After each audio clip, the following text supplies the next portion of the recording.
And we also know that Bach was a man of struggle. If you see here throughout his career, in Mühlhausen in 1708, he went to a place where the pastor, the head there, was a pietist. Now, pietists actually believed that you weren't supposed to have instrumentation in music. And since Bach was a huge advocate of having instrumentation, though he also did a cappella works, he was one to feel limited in that, and so he wrote a letter of resignation. He was also imprisoned in Weimar in 1717. That was how much conflict was going on, and him trying to leave, and there was struggle there. Now in Leipzig, we know that his transfer from Köthen, where he was called, by the way, the Kapellmeister, he was very happy about that position, so much so that when he left that position years later, he tried to get the position back. When he went to Leipzig, Leipzig was the center of learning. There was many instrumentalists, and it was considered to be a place that was great for his children for learning and for the environment, for the opportunities that would be there.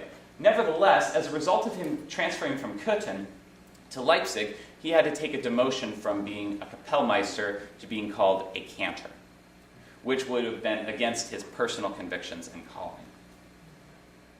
To make matters worse, in 1728 in Leipzig, he was actually stripped of the right to choose the music, the hymns. So he wasn't allowed to do that, and he was even criticized by the council as being lazy. In 1730, there's actually a writing where the word lazy is explicitly used.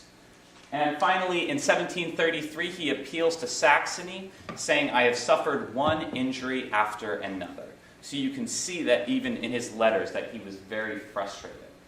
So how did he deal with this? Well, he was actually turning to scriptures quite a bit and putting in a lot of markings. He underlined the idea in Mark 10, 29 through 30, which alludes to this idea of, in this time, houses and brothers and sisters and mothers and children and lands with persecutions, and in the age to come. And that was talking about leaving all of those things. And so it also said he highlighted the words, actually marked especially the words with persecution. So he considered what he was going through to be that extra persecution.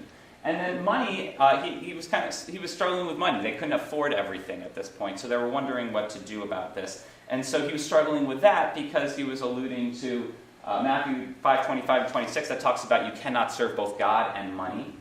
And then he was also dealing with the idea of struggle, which talked about, therefore let anyone who thinks that he stands take heed lest he falls. So he was feeling a personal struggle at this time.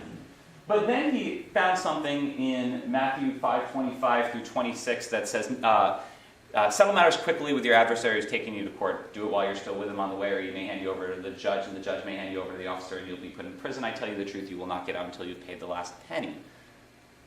Luther writes, it is okay to be angry where your office requires it. So he then felt, because I am in this position, I need to hold on to my position. So he actually wrote a letter to the council about a prefect who was in the choir that couldn't even hold the beat and was also doing immoral things. And so he wrote a letter basically saying, this person can't even hold a beat, and he's a leader in this choir, this can't be. So he felt that he had the scriptural backing to do those things, and that's kind of how he came back. Now, hierarchy is alluded to in 1 Chronicles 28:21, and Bach believed in a hierarchy. He believed in the idea that he was part of the hierarchy. In fact, if you listen to the Brandenburg Concerto, in one of the movements they use horns, and the horns represented the aristocracy. So he was actually establishing musically the idea of hierarchy and the aristocracy. He was not against the idea of this sense of hierarchy. He just wanted to be recognized as part of it, and he wanted his position to be recognized. So in the final years, we see that Bach started to feel a little weary.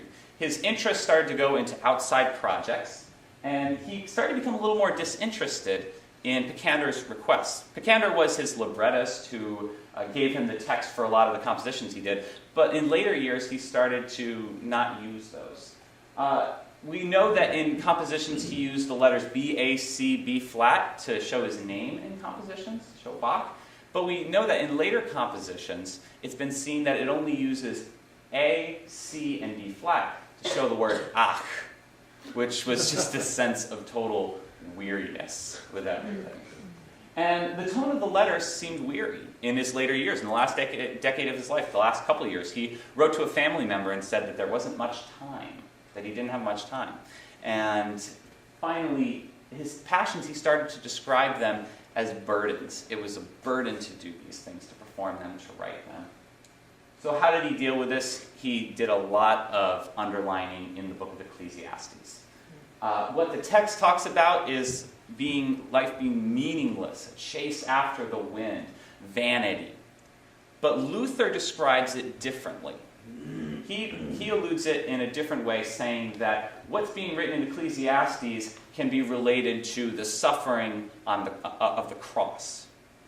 And so the way that Bach then handles that is then he considers that the idea of him dealing with persecution, and he writes Cantata 106, which says, "In deine Hand," otherwise known as "in your hands," which would have been the same things that Jesus said in terms of saying, "Into your hands I commit my spirit." Bach never did play the electric bass, but simply making the point that his music has transcended centuries. It has transcended denominations. It has transcended all different faiths. And we know that his music continues to be prominent today. And he died in 1750, yet even 250 years later, his music lives on. Thank you very much.